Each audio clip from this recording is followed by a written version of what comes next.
ওমরে ফারুক রাদিয়াল্লাহু তাআলা আনহু উনি ছিলেন ন্যায়পরায়ণ শাসক। রাত্রিবেলা প্রজাদের কি হাল হাকিকত, কি অবস্থা, ঘুরে ঘুরে প্যাট্রোলিং করতেন পুলিশের মতো। তো সারা রাত প্যাট্রোলিং করে শেষ রাতে তিনি ফিরে আসতেছেন। তো ফিরে আসার সময় উনি একটা প্রাচীর বেষ্টিত ঘরের পাশে দুইজন নারীর কথোপকথন শুনতে পেলেন। কয়জন নারীর? একজন বৃদ্ধা, একজন যুবতী। উনি কান লাগিয়ে শুনতে পাচ্ছেন। বৃদ্ধা মা, ওমর ফারুক কাউকে দেখতে পাচ্ছেন না, শুনতে পাচ্ছেন। বৃদ্ধা মা তার যুবতী মেয়েকে বলে, এই তাড়াতাড়ি উটের দুধ দহন করে উটের দুধের সাথে পানি মিশাও, তাইলে কালকে বাজারে মদিনায় বেশি দামে বিক্রি করা যাবে, লাভ হবে অনেক।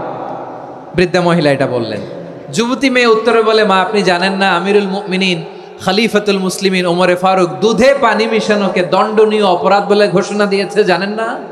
এবার বৃদ্ধা মহিলা বলে, আরে পাগলি, এই ভোর রাতে আমিরুল মুমিনিন ওমরে ফারুক আসবে কোত্থেকে? উনি আসবে কোত্থেকে? ওনার পাইক পেয়াদা সিকিউরিটি আসবে কোত্থেকে? কেউ দেখবে না। আরে কেউ দেখবে না, তাড়াতাড়ি দুধের সাথে পানি মেশাও। এই কথা যখন মা বলেছে, যুবতী মেয়েটা চমৎকার একটা উত্তর দিয়েছে। তিনি বলেছিলেন, ইয়া উম্মি, ও আমার মা, আপনি ঠিকই বলেছেন, গভীর রাতে ওটের দুধে পানি মিশালে ওমর দেখবে না, কিন্তু মা খেয়াল রাখবেন, ওমর যদি নাও দেখে, ওমরের রব কিন্তু দেখে। চিল্লায় বলেন ঠিক কিনা?